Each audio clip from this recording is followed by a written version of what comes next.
Okay, so you're thinking about maybe trading in those snow shovels for, I don't know, a hammock on a beach in Mexico, Sounds nice. right? Big life decision. And one of the first things you got to sort out is residency. Absolutely. We're here to try to make that a little less daunting. Yeah. Imagine, like, we're mapping out this adventure together. That's a great way to put it. It really is an adventure. It is. And like any good adventure, you want to come prepared, right? So when it comes to Mexican residency, there's two main paths: Okay, temporary and permanent residency. got it. And think of them as kind of different trails Okay. leading to the same destination, which is life in Mexico. All right, so two trails both lead to Mexico. Exactly. Help me understand, like, when would I pick one over the other? Sure. So temporary residency is kind of like the try before you buy option. Okay. You get to experience Mexico for a year, renewable for up to 4 years total, Okay. without making a long-term commitment. So it's perfect if you're still, exploring your options, maybe haven't quite reached those financial benchmarks needed for permanent residency yet, Interesting. you know? So it's a good way to get a feel for life in Mexico. Yeah. What kind of freedom does temporary residency give you? I'm thinking about traveling, maybe working remotely. Yeah, you're on the right track. Yeah. Temporary residency gives you a lot of flexibility. You can travel in and out of Mexico freely Okay. and even work there, but you would need to get a work permit. Gotcha. Now, here's a strategic little nugget for you. Okay. If, after those 4 years, you decide, yep, Mexico's the place for me, Yeah. you can actually apply for permanent residency without having to reprove your financial stability. Oh, You've already cleared that hurdle. that's a handy tip. Yeah, It almost seems like the system encourages you to start with temporary. it kind of does. Yeah. It's a good stepping stone. Now, on the other hand, what's the draw of going straight for permanent residency? Yeah, so permanent residency is for those who are ready to say, Mexico, I'm home. Okay. It's ideal if you're seeking an indefinite stay and meet specific financial requirements. Got it. And the big perk here is you get a never expiring residency card, at least for, adults over 18. Ah, so no more renewal headaches. Nope. That definitely sounds appealing. What kind of freedom does permanent residency give you compared to the temporary option? Yeah, so with permanent residency, think unlimited time in Mexico, entering and leaving whenever you please. Okay. And you can work without needing any specific permission. Wow. It's the ultimate freedom of movement. Freedom of movement. I like it, But of course, with greater freedom there's comes... greater responsibility. Exactly, you got it. Okay. The financial requirements are naturally higher for permanent residency than for temporary. That makes sense. Think of it as kind of demonstrating a deeper commitment Okay. to establishing a life in Mexico. Yeah. Additionally, some Mexican consulates abroad might have stricter requirements, sometimes only granting permanent residency to those who are retired. So it's like saying, I'm here for the long haul and I'm ready to contribute to the community. Exactly. Now, this might be a curveball, but imagine a couple where one partner is a remote worker, earning well above the financial requirement, Yeah. while the other is like a budding entrepreneur just starting out. Does that impact their residency options? That's a fantastic question, and it highlights a unique aspect of the system. Okay. It's called the couples rule. Interesting. In this scenario, the remote worker could likely qualify for permanent residency right away, Okay. while the entrepreneur might initially only receive temporary residency. So So it acknowledges their different situations while still enabling them to build a life together in Mexico. that's actually quite thoughtful. Yeah, So even within a family, you might have different residency paths. it could. I guess that's something to keep in mind. For sure. So let's say you start with the try before you buy. Approach temporary residency. Right. After a few years of amazing tacos and sunsets, Who doesn't love that? you realize Mexico is where you truly belong. Yeah.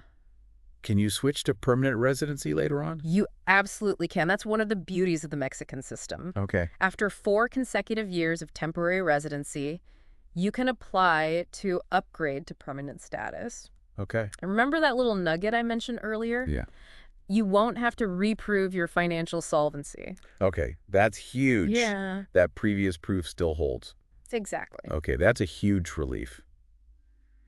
It definitely seems like the system is designed to be flexible, It is. but I'm guessing there's a catch timing. Your sharp timing is crucial. Okay. Make sure you apply for that permanent residency before your temporary permit expires. Got it. Otherwise, you'll likely have to restart the whole process, Uh-huh. and that's something nobody wants to deal with. That's a very good point. It's like that golden rule of travel, never let your passport expire while you're abroad. Exactly. Speaking of unique scenarios and maybe a touch of jet lag, let's talk about families moving with children. Sure, The rules for kids under 18 are a bit more specific. they are. Ah, yes. The little adventurers. What do families need to know about making sure everyone's residency status is sorted?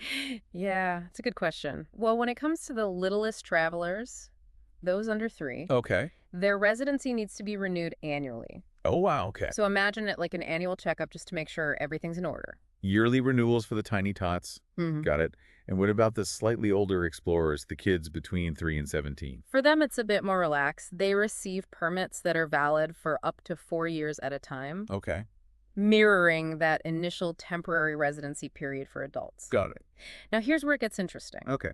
Even if a child holds permanent residency, they'll still need to renew their cards until they turn 18. It's only after they reach adulthood that their permanent residency becomes truly permanent.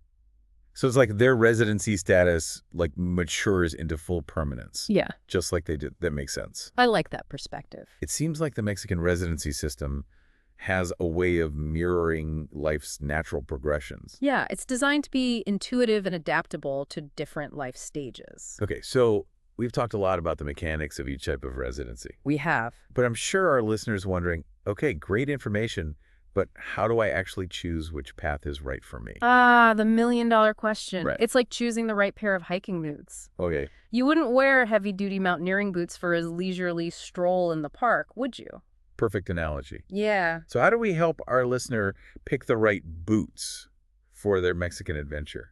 Well, let's start by assessing their terrain, their current life situation, and their vision for the future. Right. If they're still in exploration mode, unsure about long-term plans, then temporary residency offers that flexibility to test the waters. Right. It's like taking a scenic hike, enjoying the views without committing to climbing the whole mountain.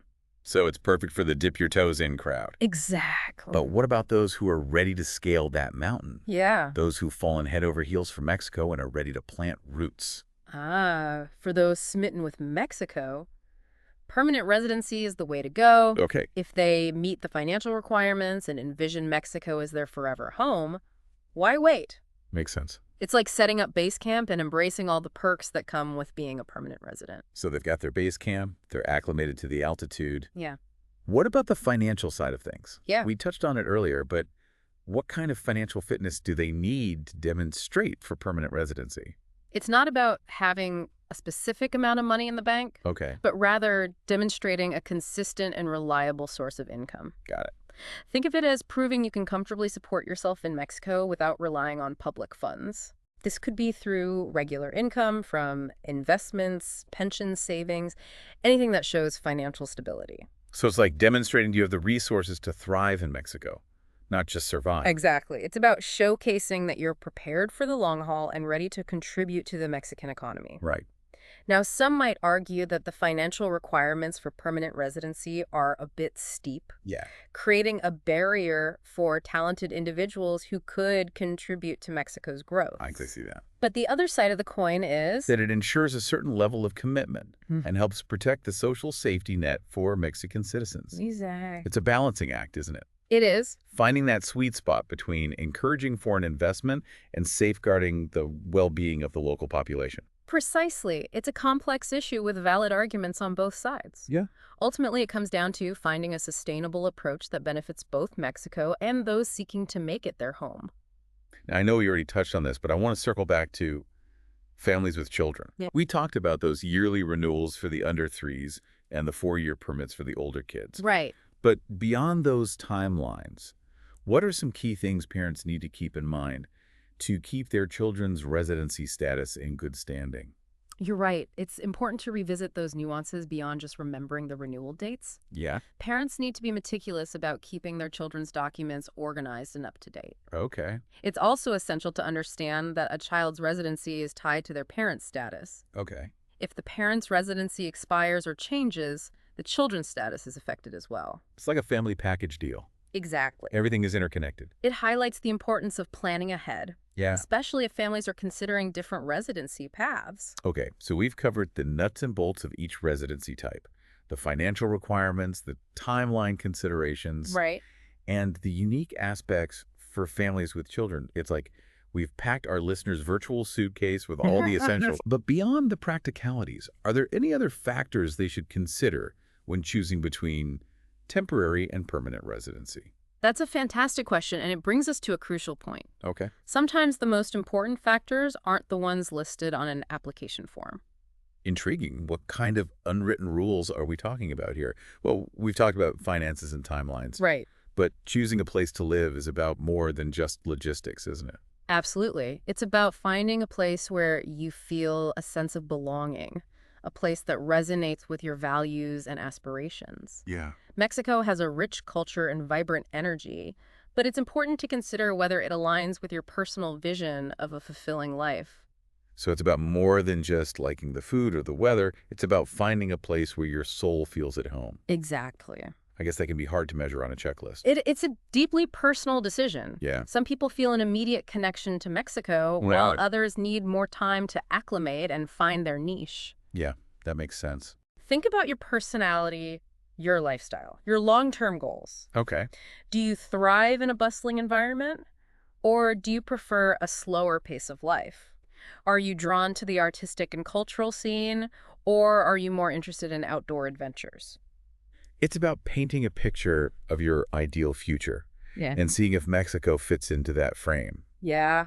And sometimes the best way to figure that out is to, Trust your gut feeling. yeah, That intuition can be incredibly powerful, and don't underestimate the wisdom of your inner voice. makes sense. It's like when you walk into a house for the first time, you can list all the features and amenities, but ultimately it's that feeling, you get that sense of this is it or this isn't quite right that guides your decision. Precisely. And if you're feeling a strong pull towards Mexico, even if you can't fully explain it, that's worth paying attention to. It might just be your intuition telling you that you're on the right track. So as we wrap up our exploration of Mexican residency, I want to leave our listener with this me.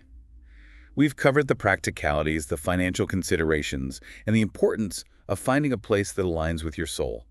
But remember, there's no one-size-fits-all answer. The best path for you is the one that feels authentic and fulfilling. And don't be afraid to embrace the unknown. Moving to a new country is an adventure, and adventures are meant to be a little unpredictable. Trust the journey and enjoy the ride. Well said. And with that, we've reached the end of our map for today. I hope this conversation is giving you the confidence and the tools to navigate your own Mexican adventure. Remember, whether you choose temporary or permanent residency, the most important thing is to choose a path that resonates with you, a path that aligns with your dreams and aspirations. And don't forget to pack your sense of adventure. We wish you all the best on your journey. Adios, amigos. Until next time.